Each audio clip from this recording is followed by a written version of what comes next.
जय हिंद एस्पायरेंट्स, कैसे हैं आप सभी। होप सो सभी लोग बहुत अच्छे होंगे, मस्त होंगे, बिंदास होंगे, जबरदस्त होंगे। तो मैं एक बार फिर से आप सभी का स्वागत करती हूँ आपके अपने परिवार स्टडी आईक्यू आरंभ पर। तो आज हम जुड़ चुके हैं कैलेंडर के पार्ट 2 के साथ। होप तो आप लोगों ने पार्ट 1 का रिवीजन बहुत अच्छे से कर लिया होगा। जो भी बेसिक कॉन्सेप्ट, जो भी टर्मिनोलॉजी बताई है मैंने आप लोगों को, मैं ऐसी उम्मीद करती हूँ सेशन 2 में आने से पहले आप सभी ने वो पहले ही एक बार क्या गो थ्रू कर लिया होगा या तो उसका रिवीजन कर लिया होगा। तो चलिए शुरुआत कर लेते हैं आज के सेशन की। आज के सेशन में आपको बहुत कुछ नया सीखने को मिलेगा, ठीक है। तो चलिए आ जाइए। तो ये क्वेश्चन मैंने आप लोग को होमवर्क में दिया था, जिसका अभी तक जवाब मेरे को देखने को नहीं मिला था कमेंट सेक्शंस में। तो चलिए आ जाइए। 4 मई 2020 को था मंडे, तो 27 अक्टूबर 2020 को क्या होगा ये हमें बताना है। जो भी चीज कॉमन है पहले उसको हटाइए।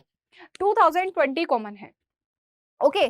अब आ जाइए 4 मई से लेकर 27 अक्टूबर तक कितने डेज जो हैं ऑड आएंगे। तो यहां पर मई, ये जून, ये जुलाई, ये अगस्त, ओके। मई टोटल नंबर ऑफ डेज कितने होते हैं 31, लेकिन 4 दिन बीत चुके हैं। 31 में से 4 दिन क्या हो चुके हैं, ऑलरेडी जा चुके हैं। तो रिमेनिंग डेज कितने हो जाएंगे, रिमेनिंग डेज यहां पर बचेंगे मई में अब 27, जुलाई में टोटल दिन, जून में टोटल डेज होते हैं 30, जुलाई में 31, अगस्त में कितने तक की बात हो रही है, अच्छा अगस्त तक नहीं, अक्टूबर तक चल रहे हैं, अगस्त, सितंबर और ये अक्टूबर। अगस्त में 31, सितंबर में 30 और 27 अक्टूबर तक बात हो रही है। लेकिन मैंने आप लोगों को कल क्या बताया था, मैंने आप लोगों को एक चीज बताई थी कि यहाँ पर जितने भी डेज रिमेनिंग है उन सभी डेज को ना लेकर आप उनके सिर्फ ऑड डेज लीजिए। ऑड डेज कैसे भाई, 7 का डिवाइड कर दीजिए। जितने भी विषम दिन बचे हैं, ऑड डेज जिन्हें हम कहते हैं, जो एक्स्ट्रा डेज बचते हैं 7 के पेयर के अलावा, ऐसे डेज जो पेयर्स में आ जाते हैं, 7 के पेयर में आ जाते हैं, वो तो हमारे क्या कहलाएंगे, वो तो हमारे हफ्ते में चले जाएंगे, वीक्स में चले जाएंगे। लेकिन उनके अलावा जो दिन बचेंगे वो सारे के सारे क्या कहलाएंगे, विषम यानी कि ऑड डेज कहलाएंगे, ओके। तो 27 में अगर मैं 7 का डिवाइड करती हूँ तो 7 3 जा 21 टाइम्स ये जाएगा। अब 21 को अगर मैं 27 में से सब्ट्रैक्ट करती हूँ तो कितना बचेगा, 6 बचेगा, रिमाइंडर 6 बचेगा। यानी कि मई में जो अब दिन बचे हैं वो बचे हैं 6। जून में कितने दिन, जहां पर 30 डेज होते हैं भाई, 7 4 जा 28 होता है, 30 में से 28 को सब्ट्रैक्ट कर दूंगी तो यहाँ बच जाएंगे 2। सेम इसी तरीके से 7 4 जा 28, 31 में से 28 को सब्ट्रैक्ट करेंगे, यहाँ बचेगा 3। अगेन यहाँ 3 बचेगा, यहाँ पर 2 रिमाइंडर रहेगा, यहाँ पर अगेन कितना रिमाइंडर आ जाएगा भाई, 27 में 7 का डिवाइड कर रहे थे तो रिमाइंडर बच रहा था 6, क्योंकि 7 3 जा 21, 21 को सब्ट्रैक्ट करेंगे तो रिमाइंडर कितना आएगा 6। ऐड कर लीजिए, 6 और 2 8, 8 और 3 कितना हो जाएगा 11, 11 और 3 14, 14 और 2 कितना हो जाएगा 16, 16 और 6 कितना हो जाएगा 22। तो 22 का अगर डिवाइड करूंगी 7 में तो 7 3 जा 21 आएगा, 7 3 जा 21, 21 को इसमें सब्ट्रैक्ट करेंगे तो ऑड डे कितने बचेंगे, ऑड डे आपके पास बच जाएगा 1। यानी कि यहाँ पर सोमवार था, सोमवार में अगर मैं 1 को जोड़ूं तो क्या आएगा, मंगलवार। तो आंसर आपका हो जाएगा option number A, Tuesday will be the right answer. Clear. जितने भी ऑड डेज बचते हैं उसको इसमें जोड़ देना है। या तो आप मंडे का डे कोड ले लीजिए, डे कोड नहीं लेना तो मंडे के आगे काउंट कर लो, मंडे के आगे एक दिन आपको चलना है, तो मंडे के आगे क्या आएगा, ट्यूसडे। तो इस प्रकार से आपका आंसर बन जाएगा मंगलवार। आगे चलिएगा अगले प्रश्न की ओर। If 21st February 2019 was Monday, then 25th of December 2019 what? बताइए बताइए भाई। थोड़ा सा समय आप लोगों को यहां पर मैं देती हूं ताकि आप लोग आंसर निकाल सके, है ना। बताइए जल्दी से। 21 फरवरी 2019 को मंडे है, तो 25 दिसंबर 2019 को क्या होगा। आंसर आना चाहिए भाई सभी का। अब देखिए यहाँ क्या करना है, सबसे पहले जो कॉमन चीज है उसको हटाओ, कॉमन चीजें हटा लेनी है। अब हमें कहां से कहां तक, फरवरी से दिसंबर तक जाना है। फरवरी, मार्च, अप्रैल, मई, जून, जुलाई, अगस्त, सितंबर और ये अक्टूबर। बस कैलेंडर के अगर मैं 3 पार्ट लेके आऊंगी, देखो क्लॉक के 3 पार्ट गए थे, कैलेंडर के 3 जाएंगे, क्योंकि ये टॉपिक्स थोड़े थोड़े से बड़े हैं, है ना। और लेकिन यहाँ पर कॉन्सेप्ट भी ज्यादा है, बड़े होने के साथ साथ कॉन्सेप्ट भी ज्यादा है और समझने वाला काम भी ज्यादा है ना। तो इसलिए ये वाले टॉपिक्स जो हैं थोड़े से आपके लंबे खींच रहे हैं, सेशन 3-3 सेशन जा रहे हैं इनके। लेकिन इतनी मैं गारंटी दे रही हूँ, अगर आपने तीनों सेशन अटेंड किए ना, दोनों ही टॉपिक के, तो आप चाहे तो यूपीएससी दे लो, चाहे स्टेट पीसीएस दे लो, चाहे तो आप वनडे एग्जाम कोई सा भी दे लो, मैं गारंटी ले रही हूँ कि आप क्लॉक और कैलेंडर में से एक भी सवाल गलत करके नहीं आएंगे। ठीक, आ जाइए वापस। फेब्रुवरी में 21 डेज जो हैं कवर हो चुके हैं और फेब्रुवरी 2019 की बात हो रही है। क्या ये लीप ईयर है? 2019 इज अ लीप ईयर और अ नॉन लीप ईयर? क्या है भैया? नॉन लीप ईयर है, क्योंकि जब भी कोई ईयर गिवन होती है हम उसको 4 से डिवाइड करके देखते हैं। अगर वो 4 से पूरी डिविजिबल है तो that is a leap year, और अगर डिविजिबल नहीं है पूरी रिमाइंडर कुछ बन रहा है तो that is a non leap year. Okay, तो यहाँ पर 2019 क्या है? नॉन लीप ईयर है। तो फेब्रुवरी में टोटल नंबर ऑफ डेज कितने हो रहे होंगे? 28। अब 28 डेज जब हो रहे होंगे उसमें से 21 डेज ऑलरेडी कवर हो चुके हैं, तो बचे कितने होंगे? 28 में से 21 को सब्ट्रैक्ट करेंगे, 7 बच जाएंगे, और 7 में जब 7 का डिवाइड करेंगे तो ऑड डेज कितने आ जाएंगे? 0। इसलिए 7 की बजाय आप यहाँ पर 0 भी लिख सकते हैं, या तो 7 लिख लो या तो 0। ठीक है, 7 भी लिखेंगे तो भी आंसर वही आएगा, लास्ट में जोड़ना घटाना करने पर 0 भी लिखेंगे तो भी आंसर सेम ही रहेगा, इनसे कोई भी अंतर नहीं होगा। या तो आप डायरेक्ट 7 दिन जो बचे हैं उनको ले लो, या तो 7 में 7 का भाग देके वो जो रिमाइंडर बचता है ऑड डेज, रिमाइंडर जो होता है हमेशा ऑड डेज को रिप्रेजेंट करता है, या तो वो 0 रिमाइंडर ले लो। ठीक है, आपकी मर्जी है, मैंने दोनों पॉइंट आपको बताए, तो आप कंफ्यूज मत होना कि 0 क्यों लिया मैम, 7 क्यों नहीं लिया मैम। ठीक है, यहाँ 0 लेंगे। मार्च में 31 डेज होते हैं, और 31 डेज में जब हम 7 का डिवाइड करते हैं तो ऑड डेज कितने बचते हैं? 3, तो यहाँ जाएगा 3। अप्रैल में 2, मई में 3, जून में 2, जुलाई में 3, अगस्त में 3, सितंबर में 2, अक्टूबर की बात करूं तो अच्छा मैंने अक्टूबर तक लिया है जबकि दिसंबर तक था। अक्टूबर, नवंबर, दिसंबर, अक्टूबर में 3, नवंबर में 2, दिसंबर में बात हो रही है 25 तक। 25 डेज में कितने ऑड डेज रहे होंगे? 7 का डिवाइड करेंगे, 7 3 जा 21, 25 में से 21 को सब्ट्रैक्ट करेंगे, 4 बचेगा, तो दिसंबर में जो ऑड डेज आएंगे वो आ जाएंगे 4। जोड़ना घटाना कर लो मेरे भाई, 3 और 2 5, 5 और 3 8, 8 और 2 10, 3 13, 16 और 2 18, 18 और 3 21, 21 और 2 कितना हो जाएगा? अब देखो यहां तक जैसे 21 हो गया, आपको एक शॉर्ट ट्रिक बता रही हूँ, एक शॉर्ट अप्रोच जिससे आप इजीली सॉल्व कर लो। यहां तक हुआ 21, आप सभी जानते हो 21 7 का क्या है? मल्टीपल है, यानी कि 7 से जब डिवाइड करोगे 21 को तो क्या हो जाएगा? 0। यानी कि यहाँ तक टोटल करके अगर हम 7 से डिवाइड करते हैं 21 को तो यहाँ तक का तो 0 ही हो जाएगा मामला। इसके आगे चलो 4 और 2 6, यानी कि 6 जो है वो रिमाइंडर बचेगा, या तो आप पूरा ही टोटल कर लो भैया, 21 और 2 23, और 2 23 और 4 कितना हो जाएगा? 27 हो जाएगा। 27 में 7 का डिवाइड दोगे तो भी रिमाइंडर 6 बचेगा। यहाँ पर टोटल 21 हो रहा था, इस 21 को हमने 0 के बराबर पुट कर दिया। भाई 7 के जितने भी मल्टीपल आ जाएंगे, जहां पर ऐड करने पर 7 का मल्टीपल बन रहा है वहां पर 0 पुट कर देना। इजी तरीका बता रही हूँ, इजीएस्ट वे, ताकि आप कैलकुलेशन से बच सको, है ना। ये कैलकुलेशन से बचने का नहीं, ये आपके एग्जाम में टाइम बचाने का तरीका होता है ना। तो यहाँ से रिमाइंडर कितना आ जाएगा? रिमाइंडर यानी कि ऑड डेज, 6 जो है आपके ऑड डेज आ गए। यहाँ पर दिन कौन सा था? मंडे, और प्लस 6 करेंगे 7 हो जाएगा। 7 divided by 7 is equal to 0। ये 1 कहाँ से आया भाई? मंडे का डे कोड मैंने स्टार्टिंग में ही बताया था कि मंडे पहले दिन दुच पिट के स्कूल गए थे रो रुवा के, तो मंडे का डे कोड क्या था? 1, क्योंकि पहले दिन स्कूल गए थे, है ना। तो 1 + 6 इज इक्वल टू 0। या तो आप डायरेक्ट करना चाहें तो सोमवार में 6 जोड़ दो, Tuesday, Wednesday, Thursday, Friday, Saturday, और 6th प्लेस पर क्या आ जाएगा भैया? संडे। तो आंसर बनेगा आपका ऑप्शन नंबर ए, संडे।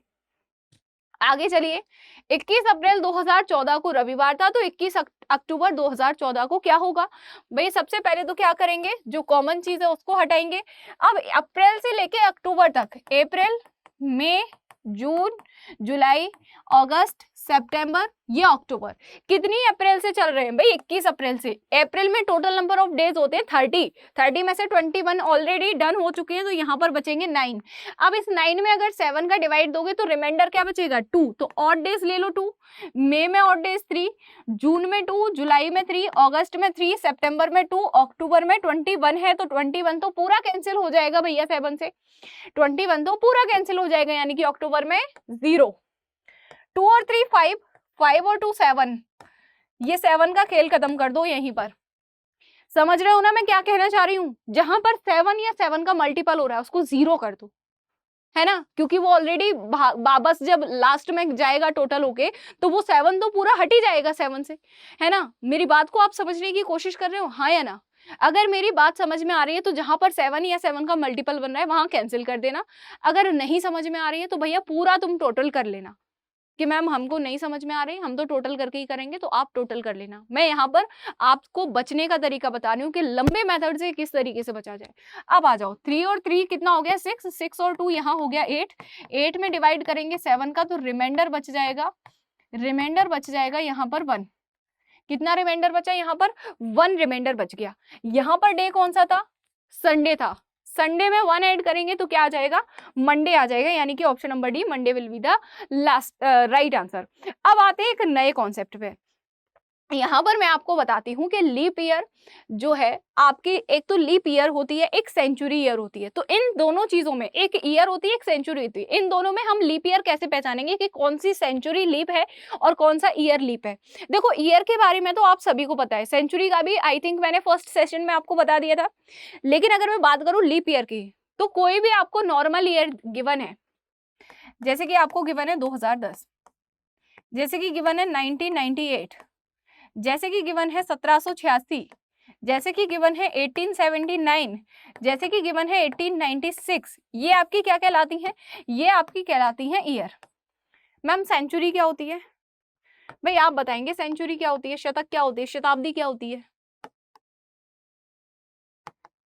जब विराट कोहली 100 रन कंप्लीट करता है तो क्या बोलते हैं? सेंचुरी बोलते हैं, हाँ या ना? 100 रन, 200 रन कर लिए, डबल सेंचुरी, 300 रन हो गए, triple century, 50 run, half century. तो यहाँ पर हमें हाफ से मतलब नहीं है, हमें सेंचुरी से मतलब है। तो भाई जिन भी ईयर के पीछे डबल जीरो लगे हों, जैसे कि 1700, जैसे कि 100 ले लीजिए, 500 ले लीजिए, 600 ले लीजिए, 800 ले लीजिए, 1900 ले लीजिए, 1800 ले लीजिए, 1600 ले लीजिए, 2000 ले लीजिए, ठीक है, आप ले लीजिए 2100, आप ले लीजिए 2200। तो इस तरीके से जो होती है ईयर्स जिनके पीछे डबल जीरो लगा होता है, वो आपकी क्या कहलाती है? सेंचुरी, यानी कि शताब्दी वर्ष कहलाती हैं। अब यहाँ पर हम लीप नॉन लीप कैसे पहचानेंगे? अब जितनी भी सभी नॉर्मल ईयर हैं, इनमें तो आप 4 से डिवाइड करके देखेंगे। अगर ये 4 से टोटली डिवाइड हो रही हैं, यानी कि कोई भी रिमाइंडर नहीं बच रहा है, तो ऐसी कंडीशन में ये वाली जो ईयर्स है, ये क्या कहलाएंगी? Leap year कहलाएंगी। लेकिन अगर हम बात करें सेंचुरी की, तो सेंचुरी में आपको 4 का डिवाइड नहीं करना है मेरे भाई, 4 से सारी सेंचुरी डिवाइड हो जाएंगी, क्योंकि लास्ट में डबल जीरो है, और जिनके लास्ट में डबल जीरो होता है वो डेफिनेटली 4 से डिवाइड हो जाती हैं। तो यहाँ किससे करना है मैम? यहाँ आपको डिवाइड करके देखना है 400 से। अगर कोई भी सेंचुरी 400 से डिविजिबल है तो that is called your leap year, और अगर 400 से डिविजिबल नहीं है तो that is called your simple year या नॉन लीप ईयर, जिसे हम कह सकते हैं। क्लियर आप सभी को? क्लियर है, हाँ या ना? बताइए जल्दी से। लीप ईयर वाला और सेंचुरी लीप ईयर वाला कॉन्सेप्ट आप सभी को क्लियर है, हाँ या ना? हाँ, अगर क्लियर है तो फिर अब हम आगे बढ़ते हैं। एक बार एक प्रैक्टिकल भी करके देख लेते हैं। इसको 4 से डिवाइड करो, 4 5 जा 20 हो जाएगा, ठीक है। 1 आएगा नीचे, 1 से नहीं जाएगा तो एक 0 लगाएंगे, 4 2 जा 8, यहाँ पर रिमाइंडर बच जाएगा 2, यानी कि ये आपका लीप ईयर नहीं है। 1998 को करो, 4 4 जा 16, 4 9 जा 36 और 4 9 जा 36, 2 रिमाइंडर बच जाएगा, यहाँ भी ये भी लीप ईयर नहीं है। इसको डिवाइड करो, 4 4 जा 16, 4 4 जा 16, 4 6 जा 24, यहाँ पर भी 2 रिमाइंडर बच जाएगा। इसको उठाओ, ये नहीं होगा क्योंकि लास्ट में ही 9 है। जिन नंबर्स के लास्ट में 9 होता है वो कभी भी 4 से, भैया या तो यूं कहें कि जिन नंबर्स के लास्ट में आपका ऑड नंबर आ रहा होता है वो कभी भी 4 से डिवाइड नहीं होते, ठीक है। तो जितने भी ईयर के पीछे ऑड नंबर हो वो कभी भी 4 से डिविजिबल नहीं होंगे, अतः क्या कहा जा सकता है? वो कभी भी लीप ईयर आपके नहीं कहलाएंगे। ओके, अब आता है 1896, 4 4 जा 16 हो जाएगा और 29 है, 4 7 जा 28 हो जाएगा, 4 4 जा 16, पूरा पूरा डिवाइड है, यानी कि जो 1896 है ये आपकी लीप ईयर है। क्लियर? अब आते हैं सेंचुरी पे। भाई 1700 को डिवाइड करो 400 से, 2 0 से 2 0 गए, 4 4 जा 16 हो जाएगा, 1 रिमाइंडर बच जाएगा, 1700 लीप सेंचुरी नहीं है। 100 को देखो 4 से जाएगा या नहीं, 4 2 जा 8, 4 5 जा 20, तो ये डिविजिबल है, यानी कि 100 एक लीप सेंचुरी है। 500 को देखो, 2 0 से 2 0 जाएंगे, 4 से 5 नहीं कटेगा, ये नहीं है। 4 से 6 नहीं कटेगा भाई, 3/2 बन जाएगा, नहीं है ये भी। 800 कट जाएगा, ये आपकी लीप सेंचुरी बन जाएगी। 1900 नहीं कटेगा, 2 जीरो से 2 जीरो जाएंगे, 4 चौके 16 होता है और यहाँ 3 रिमाइंडर बच जाएगा। 1800 2 जीरो से 2 जीरो जाएंगे, 4 चौके 16, अगेन 2 रिमाइंडर बच जाएगा। यहाँ पर 1600 डिविजिबल हो जाएगा 400 से, 2000 हो जाएगा, 2100 नहीं होगा, 2200 नहीं होगा, तो ये आपके लीप सेंचुरी नहीं कहलाएंगे। अच्छा, एक और जो है यहाँ पर टाइप बनता है आपका, एक और टाइप आपका यहाँ पर बनता है, वो कौन सा बनता है, आ जाइए समझ लीजिए। यूपीएससी में पूछा गया क्वेश्चन है ये, आपका लीप ईयर और नॉन लीप ईयर वाला ही एक क्वेश्चन यूपीएससी में कुछ घुमा के पूछा गया था। क्वेश्चन कुछ इस तरीके से था कि दो जो आपके कॉन्जिक्यूटिव लीप ईयर हैं, आपके जो 2 लीप ईयर हैं, उनके बीच मैक्सिमम जो डिस्टेंस है, मैक्सिमम जो डिफरेंस है, वो कितना हो सकता है। 2 लीप ईयर कब पड़ती हैं? अगर मैं आपसे लगातार रिस्पेक्टिवली 2 लीप ईयर की बात करूं तो कब कब पड़ेंगी? जैसे कि मैं बात करूं 2000 की, 400 से डिवाइड करेंगे, पूरी डिविजिबल है। अगर मैं आगे चलूं 2004 को उठा लूं, 2004 को जैसे ही मैंने उठाया यहाँ पर, तो 2004 को हम किससे डिवाइड करके देखेंगे? 4 से, तो 4 पंजे 20 हो जाएगा, 4 एकम 4, 501 आ जाएगा, यानी कि ये भी पूरी डिविजिबल है, ये भी लीप ईयर है। आगे गई 2008 पर, 2008 को 4 से डिवाइड करो, ये भी पूरी डिविजिबल है। आगे जाऊंगी 2016 भी डिविजिबल है, 2020 भी डिविजिबल है, इस तरीके से 2012 भी डिविजिबल है। तो यानी कि यहां से क्या समझ आया कि जो लीप ईयर होती है हर 4 साल बाद रिपीट होती हैं। लीप ईयर जो होती हैं, leap year repeats in every 4 year. ये एक बड़ा ही प्रचलित सा स्टेटमेंट है, बड़ा ही ट्रेंडिंग स्टेटमेंट है कि जो लीप ईयर है एवरी 4 ईयर बाद रिपीट हो जाती है। लेकिन अभी हम इसे गलत साबित करेंगे। हो सकता है आपको ये बात अभी तक नहीं पता हो, लेकिन आज सीखना। आज के सेशन मैंने क्या बोला है कि मैं आऊंगी तो कुछ ऐसा सिखा के जाऊंगी जो एग्जाम रिलेवेंट होगा, और जो जिससे क्या होगा, आप ऐसा सीख पाओगे कुछ कि आपका एग्जाम में कभी कोई क्वेश्चन गलत नहीं होगा। हर कोई आएगा यही रटा के चला जाएगा कि हर 4 साल बाद लीप ईयर रिपीट होती है, लेकिन आपको एक ट्विस्ट नहीं बता के जाएगा। अब उस ट्विस्ट को समझने की बारी आ चुकी है मेरे भाई। यहाँ लो 1996, यहाँ ले लो आप 1996 मत लो, यहाँ लो 1896, 1896 उठाओ, यहाँ ले लो 1900 और यहाँ ले लो 1904, ठीक है, या फिर 1904, कुछ भी बोल सकते हैं, या 1904 बोल लो, कोई नहीं। अब देखिए इधर मैंने क्या बोला था, जो सिंपल ईयर है उनको 4 से डिवाइड करके चेक करते हैं लीप ईयर है या नहीं। 1896 को डिवाइड कर लो, 4 चौके 16, 4 सत्ते 28, 4 चौके 16, पूरी डिविजिबल है, यानी कि ये एक लीप ईयर है, ये लीप ईयर है। ओके, 1900 इसको किसे डिवाइड करेंगे? सेंचुरी को। 400 से 2 जीरो गई, 4 चौके 16 हो जाएगा, 3 रिमाइंडर, यानी कि ये लीप ईयर नहीं है, लीप ईयर ये नहीं है, ये नॉन लीप ईयर है, नॉन लीप। ये है आपकी लीप, ये नॉन लीप। 1904 को डिवाइड करके देख लो किससे, ये 4 से होगी क्योंकि ये सेंचुरी नहीं है, नॉर्मल ईयर। 4 जा 16 हो जाएगा, 16 होने के बाद 4 8 जा 28 हो जाएगा, 4 6 जा 24 हो जाएगा, पूरी डिविजिबल है, यानी कि ये क्या है, एक लीप ईयर। तो 1896 से 1896 से 1904 तक कितना डिफरेंस आया? क्या ये 4 साल का डिफरेंस था? क्या यहाँ लीप ईयर 4 साल बाद रिपीट हुई? नहीं ना। तो ये एक एक्सेप्शनल कंडीशन बनती है। यहाँ पर अगर आपसे एग्जामिनर ये पूछ ले कि 2 लीप ईयर्स के बीच मैक्सिमम डिफरेंस कितना होता है, तो आपको वहां 4 साल नहीं आंसर लगाना, ये कितने का डिफरेंस आया, 1896 से 1904 तक, भाई 8 साल का डिफरेंस आ गया। यानी कि किसी भी 2 लीप ईयर के बीच जो मैक्सिमम डिफरेंस होता है, मैं यहाँ मैक्सिमम की बात कर रही हूँ, मिनिमम पे आएंगे तो 4 साल, मैक्सिमम पे जाएंगे तो 8 साल का होता है। क्योंकि अगर मैं यहाँ पर कॉमन जो ईयर है, जो बीच वाली, जैसे कि अगर मैं ले लूं 1700, ऐसी सेंचुरी उठाओ जो 400 से डिविजिबल ना हो, और उससे पहले की 4 साल, उसके बाद की 4 साल, यहाँ पर जो लीप ईयर बनेंगी ना, उनके बीच में हमेशा 8 साल का अंतर रहेगा। ऐसी सेंचुरी जो आपकी लीप ईयर नहीं है, या तो जो 400 से डिविजिबल नहीं है, ऐसी सेंचुरी से पहली वाली जो लीप बर्स है और उसके जो बाद वाली लीप बर्स है, इन दोनों के बीच में जो डिफरेंस बनेगा वो 8 साल का बनेगा हमेशा। ठीक है, ये पॉइंट हर कोई नहीं बताता है, लेकिन मैं आपको बता रही हूं ताकि आपका एक भी क्वेश्चन गलत ना हो सके, क्योंकि आप लोग मेरे ऊपर डिपेंड है सीसेट के लिए, तो मैं चाहती हूं कि आपका एक भी क्वेश्चन गलत ना हो। चलिए जी, आगे की चर्चा करते हैं। अब यहां पर एक पॉइंट और समझने वाला आता है कि अगर हमसे बोल दिया जाए कि आपके पास 72 ईयर्स हैं, या तो बोलें कि 54 ईयर्स हैं, और आपको बताना है कि इन सालों में total number of leap year कितने पड़े होंगे।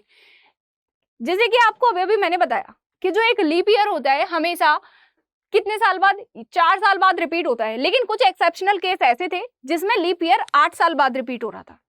लेकिन यहां आपसे लिखा जा रहा है कि 54 ईयर्स और 72 ईयर्स, इन दोनों सालों में कि 72 सालों में, कुल 72 सालों में कितने लीप ईयर पड़े, कुल 52 सालों में, 54 सालों में 54 ईयर्स में कितने लीप ईयर पड़े।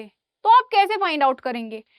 तो आप ऐसे फाइंड आउट करेंगे कि यहां दिया है 54 ईयर्स, इसमें आपको total number of leap year निकालने हैं कि 54 सालों में कुल कितने लीप ईयर पड़े होंगे। तो आप यहाँ पर 4 से डिवाइड करेंगे। क्या करेंगे? यहाँ पर 4 से डिवाइड करेंगे, और यहाँ पर आपको रिमाइंडर से कोई लेना देना नहीं है। रिमाइंडर बचे या ना बचे कोई लेना देना नहीं है। यहाँ मतलब है आपको सिर्फ और सिर्फ कोसेंट से, जो आपका भागफल आता है ना कोसेंट, सिर्फ उससे मतलब है। अब करके देखो, 4 1 जा 4 हो जाएगा, 4 3 जा 12, रिमाइंडर बचा 2, इससे हमें कोई लेना देना नहीं है। हमें मतलब है इस भागफल से, इस कोसेंट से। ये जो 13 निकल कर आया है ना, यही आपके नंबर ऑफ लीप ईयर्स हैं, यही आपके क्या है, नंबर ऑफ लीप ईयर्स हैं। यानी कि 54 ईयर्स में टोटल 13 लीप ईयर्स आपके रहे होंगे। अगर आगे की मैं बात करूं 72 ईयर्स की, तो 72 डिवाइडेड बाय 4 करेंगे, 4 1 जा 4, 4 8 जा 32। यहाँ रिमाइंडर बचा भी नहीं, और अगर बचता भी तो भी हमें कोई लेना देना नहीं था। 72 ईयर्स में टोटल 18 आपके क्या हो गए, 18 आपके लीप ईयर्स निकल के आ गए। क्लियर? अच्छा, अब यहाँ पर एक और इंपॉर्टेंट चीज आपकी छूटी है, उसको और समझ लेते हैं। उसको और हम क्या करेंगे भैया, समझ लेंगे। आ जाते हैं वापस से अपने ऑड डेज वाले कॉन्सेप्ट में। लीप ईयर की मैं बात करूं तो टोटल नंबर ऑफ डेज होते हैं 366। क्यों होते हैं? क्योंकि फेब्रवरी जो 28 डेज की होती है, जो आपकी फेब्रवरी 28 डेज की होती है नॉन लीप ईयर में, वही फेब्रवरी आपकी लीप ईयर में 29 डेज की हो जाती है। तो इस तरीके से यहाँ पर क्या हो जाता है, एक दिन बढ़ जाता है। नॉर्मल ईयर में जो डेज का नंबर होता है वो होता है 365 डेज, क्योंकि यहाँ फेब्रवरी आपकी 28 डेज की होती है। ओके, बाकी मंथ्स तो सारे वैसे ही है, जनवरी फरवरी मार्च अप्रैल, मतलब 30 31 30 31 30 31 30, इस तरीके से। जुलाई अगस्त 2 मंथ ऐसे हैं जिनमें 31 और 31 डेज आते हैं। क्लियर है? ठीक है, अब यहाँ नंबर ऑफ ऑड डेज निकालने हैं। यहाँ 366 डेज है, यहाँ 365 डेज है। अगर मैं बात करती हूँ नॉर्मल ईयर की, तो यहाँ पर पूरा जब एक साल होता है तो यहाँ पर कितने ऑड डेज बच जाते हैं, कितने विषम दिन बच जाते हैं, इसकी संख्या कैसे पता करेंगे? 365 में हम 7 का डिवाइड करेंगे, 7 5 जा 35, 7 2 जा 14। ठीक है, तो यहाँ पर जो शेष बचेगा, जो आपका रिमाइंडर बचेगा, वो कितना बच जाएगा? 1। अब जब 1 रिमाइंडर बचा है तो इसका सिंपल सा मतलब यही है कि जो एक शेषफल बचा है यही आपका क्या है, यही एक विषम दिन बचा है आपका। यानी कि आपकी साल अगर सोमवार से शुरू हुई है, जैसे कि 1 जनवरी 2024 अगर सोमवार से शुरू हुई है, 2024 को मत लो, मान के चलो, मैं अपने अंदाज से कोई दिन बोल देती हूँ कि 1 जनवरी 2023, अगर 1 जनवरी 2023 को सोमवार था तो 1 जनवरी 2024 को कौन सा दिन होगा भाई? 1 जनवरी 2023 क्या है आपकी? नॉर्मल ईयर है, लीप ईयर नहीं है। तो नॉर्मल ईयर में शेष दिन कितने बचे? 1। तो वो सोमवार में एक दिन को जोड़ दीजिए, यानी कि अगली जो जनवरी होगी 2024 वाली, वो किससे शुरू हुई होगी? फिर मंगलवार से शुरू हुई होगी, क्योंकि हमने सोमवार से, हमारी जो साल थी वो सोमवार से शुरू हुई। 365 दिन बीते। अब 365 दिन में सिर्फ एक ही विषम दिन निकल कर आया, यानी कि अगली जो साल होगी, जो अगली साल की 1 जनवरी होगी, उसमें हमें सिर्फ एक ही विषम दिन प्राप्त हुआ जब तक के लिए। तो वहां पर सोमवार में 1 को जोड़ेंगे तो अगली जो जनवरी है वो मंगलवार से शुरू हो जाएगी, यानी कि ट्यूसडे से स्टार्ट होगी। ओके, लेकिन लीप ईयर में क्या रहेगा, लीप ईयर में जो ऑड डेज आएंगे वो कितने आ जाएंगे, 7 5 जा 15, 7 2 जा 14, जो आपका रिमाइंडर बचेगा वो 2 बच जाएगा।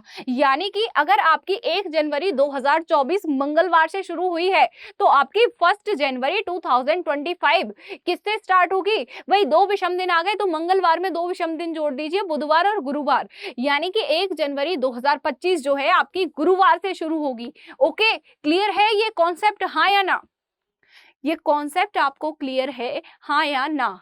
अगर ये चीज समझ आ गई है तो थोड़ा सा और आगे चलते हैं, अगर मैं यहीं पर बोलूं कि 100 सालों में कितने लीप ईयर्स होंगे, how many leap year are there in 100 years, how many leap year are there in 100 year, यानी कि 100 सालों में कितने लीप साल होंगे, बताइए। आप कहेंगे मैम इजी है, 4 का डिवाइड कर दो, जो भी रिमाइंडर आएगा, सॉरी जो भी कोसेंट आएगा वही हमारा क्या कहलाएगा, लीप ईयर। अब 100 का डिवाइड जब हम 4 में करेंगे तो यहाँ पर आ जाएगा 24। 100 में जब हम 4 का डिवाइड करेंगे, 100 में 4 का डिवाइड करना है, 100 का डिवाइड 4 में नहीं करना। ओके, तो 100 में जब 4 का डिवाइड किया तो कोसेंट आया, यानी कि भागफल आया 24। तो आप कहेंगे मैम 24 होती है, लेकिन सॉरी फंबल हो गया थोड़ा सा, लेकिन यहाँ पर मुझे एक बात बताइए, मैंने अभी आपको क्या बताया था, 100 ईयर्स क्या होते हैं, एक सेंचुरी होती है, और सेंचुरी को किससे चेक करते हैं, यानी कि यहाँ अगर 100 ईयर्स के बीच आपसे पूछा जाए कितने लीप ईयर्स हैं, तो आपको ऐसे चेक नहीं करना, भाई 100 जो है एक सेंचुरी है, आप चेक करेंगे सिर्फ 99 ईयर्स तक कि 99 ईयर्स में कितने लीप ईयर होंगे, 99 डिवाइडेड बाई 4 करेंगे तो 4 2 जा 8, और यहाँ पर कितना हो जाएगा 19, 4 4 जा 16। अब आप कहेंगे मैम फिर भी 24, सॉरी यहाँ पर 25 आएगा, सॉरी इट्स माय मिस्टेक, वही 100 में 4 का डिवाइड करेंगे तो 24 नहीं आएगा, 25 आएगा, 24 नहीं आएगा, 25 आएगा, इट्स माय मिस्टेक, क्योंकि 4 2 जा 8, 20 बचा, 4 5 जा 20। ओके, तो यहाँ पर क्या आएगा, 4 से भाग करें तो 25 साल आएंगे, है ना, तो आप कहेंगे मैम 25 होंगी, लेकिन 25 नहीं होंगी। यहाँ पर निकालने का जो बिल्कुल प्रॉपर एक्यूरेट जो फॉर्म है वो ये है, क्योंकि 100 क्या है, एक सेंचुरी है, और सेंचुरी में हम कभी भी 4 का डिवाइड नहीं करते, सेंचुरी में लीप ईयर फाइंड आउट करने के लिए हमेशा 100 का डिवाइड करते हैं। तो लेकिन यहाँ पर हमें तो पूरे 100 सालों में ये बताने कि लीप वर्ड्स कितने हैं, तो हम 100 साल को अलग हटा देंगे, हम सिर्फ 99 में डिवाइड करके देखेंगे कि 99 ईयर्स में कितने लीप ईयर आ रहे हैं, फिर जो 100 साल होगी ना उसको चेक करेंगे क्या वो एक लीप बर्थ है या नहीं है। अब 100 साल लीप बर्थ है या नहीं है, इसको चेक करने के लिए हम 400 से डिवाइड करेंगे, तो हमें पता लगेगा कि 100 जो है 400 से पूरा डिविजिबल नहीं है, तो यहाँ पर क्या हो जाएगा, ये जो 100 भी आपकी ईयर है, 100th ईयर है जो आपका, वो लीप ईयर नहीं है, यानी कि 99 ईयर में टोटल आपके 24 लीप ईयर आ रहे हैं, यानी कि 100वां जो ईयर है वो 100th ईयर है, वो आपका लीप ईयर नहीं है। तो यहाँ पर 100 सालों में कुल जो लीप बर्ड्स बनेंगे वो कुल 24 रहेंगे, 25 नहीं रहेंगे। तो इस बात का विशेष ध्यान रखा जाए, ये आपका एक्सेप्शनल केस है। सेम यही आपका क्या 200 के लिए अप्लाई होगा। जब भी आपसे बात की जाए 200 साल की, आप 200 में नहीं निकालेंगे, क्योंकि 200वां जो साल होगा, 200th जो ईयर होगा वो क्या होगा, आपका सेंचुरी होगा। तो आप किस में निकालेंगे, आप निकालेंगे 199 ईयर में, कि एक कम कर देना है, 200 में से एक घटा देना है। 199 सालों में निकाल लो कितने लीप ईयर हैं, 4 का भाग दे दो, 4 चौके 16 हो जाएगा, और यहाँ पर 9 चौके 36 हो जाएगा, और रिमाइंडर से तो हमें कोई लेना देना है ही नहीं। तो यहाँ से कितने आ गए, 49 आ गए, ठीक है। वैसे आप डायरेक्ट 200 में 4 का भाग दे दोगे तो 50 आ जाएगा। अब 220 साल को चेक कर लो, क्या ये लीप ईयर है, 2 0 से 2 0 जाएंगे, 2 1 2, 2 दूनी 4, यानी कि 1/2 आ गया, यानी कि ये पूरा कैंसिल नहीं हुआ। इसका मतलब जो 200वीं साल है वो आपकी लीप ईयर नहीं है। तो यहाँ पर क्या बन जाएगा भाई, 200 साल में कुल 49 लीप ईयर आ जाएंगी। लेकिन इसके अलावा अगर मैं इन सब से हटके 300 साल की बात करूं तो कैसे चेक करोगे, यहाँ पर ले लोगे 299 में 4 का डिवाइड दो, 4 4 7 या 28, 4 4 जा 16 हो जाएगा, रिमाइंडर 3 बच जाएगा, रिमाइंडर से कोई लेना देना नहीं। यहाँ पर जो आ रहा है आपका कोसेंट यानी कि भागफल कितना आ रहा है 74। तो ये जो 74 है यही आपका क्या कहलाएगा, यही आपके total number of leap year रहेंगे 300 सालों में। क्या 320 साल लीप ईयर है? ये जो 300 ईयर है क्या ये आपकी लीप ईयर है? 300 में डिवाइड कर दो 400 का, चेक करो 0 से 0 कैंसिल, 3/4 बच रहा है, यानी कि 320 साल भी आपकी लीप ईयर नहीं है। इसका मतलब total number of leap year आएंगे 74। अब आ जाइए 400 पे। 400 का कैसे चेक करेंगे भाई? 400 को ऐसे चेक करेंगे, इसको ले लो 399, 4 से डिवाइड करो, 9 चौके 36 हो जाएगा, सॉरी यहाँ 9 आ जाएगा, 36 यहाँ पर बचेगा अगेन 39। तो यहाँ पर एक और बार 9 4 9 जा 36 हो जाएगा, ये 99 आ गए। 399 साल में कुल 99 आपके लीप ईयर आ गए। अब 99 लीप ईयर आने के बाद ये चेक करो जो 400th वाला ईयर है क्या ये लीप ईयर है? 400 से 400 पूरा पूरा कैंसिल हो रहा है, यानी कि 420 साल भी एक लीप ईयर है। तो यहाँ पर 99 में एक जोड़ देंगे यानी कि 100 हो जाएगा, क्योंकि 99 तो 399 सालों में थी, लेकिन यहाँ पर जो आपकी 400th ईयर है ये भी आपकी क्या है, ये जो ईयर नहीं है ये क्या है, सेंचुरी है। तो सेंचुरी को हमने चेक किया डिवाइड करके 400 से पूरा पूरा डिवाइड हो रहा है, यानी कि ये भी आपका क्या है, ये भी आपका एक लीप ईयर है। तो यहाँ पर 400 सालों में कुल जो लीप ईयर निकल कर आएंगे वो 100 आ जाएंगे। तो इस तरीके से आप लीप ईयर निकाल लेंगे, हाँ या ना?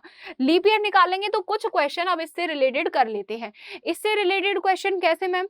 आ जाइए, धीरे धीरे आगे बढ़ेंगे तो इनसे रिलेटेड भी क्वेश्चन आपको मिलते जाएंगे। और ये कॉन्सेप्ट जो अभी अभी बताया है बहुत इंपॉर्टेंट है, एग्जामिनर इन्हीं वाले कॉन्सेप्ट में आपको फंसा के रख देता है। अब आ जाइए क्वेश्चंस को सॉल्व कर लेते हैं। कह रहा है यदि 13 फरवरी 2006 को रविवार था तो 13 फरवरी 2016 को क्या होगा? अब 2006 से लेकर 2016, क्योंकि डेट सेम है, डेट सेम है, इसलिए अब हम क्या लेंगे, ये जो ईयर हैं इनको लेंगे 2006 से 2016 तक।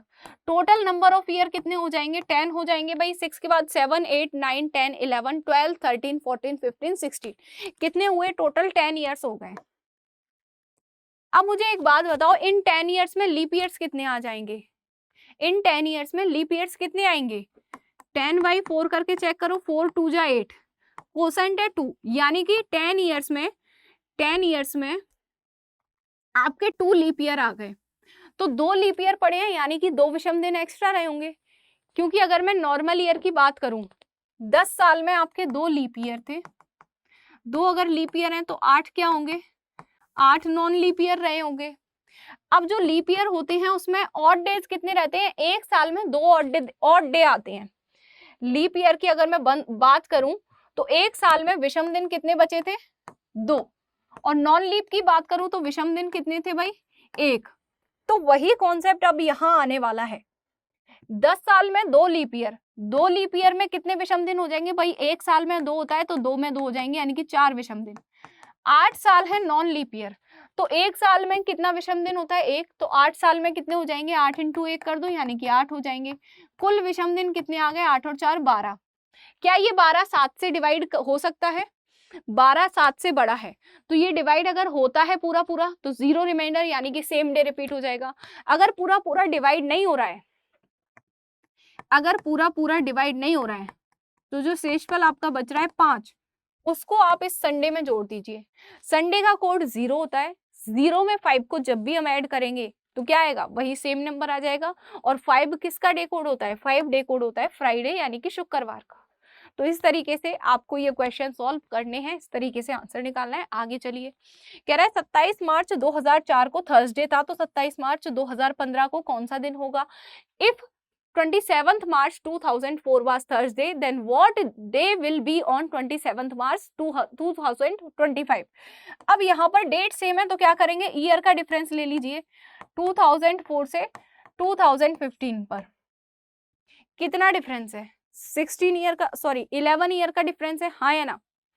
4 और 6 10, 6 और 5 15, यानी कि कुल 11 साल का डिफरेंस हमें यहाँ पर नजर आ रहा है। कुल कितने साल का? 11 साल का डिफरेंस। जैसे 4 के बाद 5 6 7 8 9 10 11 12 13 14 और 1 15, ठीक है, कुल 10 और 1 11 साल का डिफरेंस है।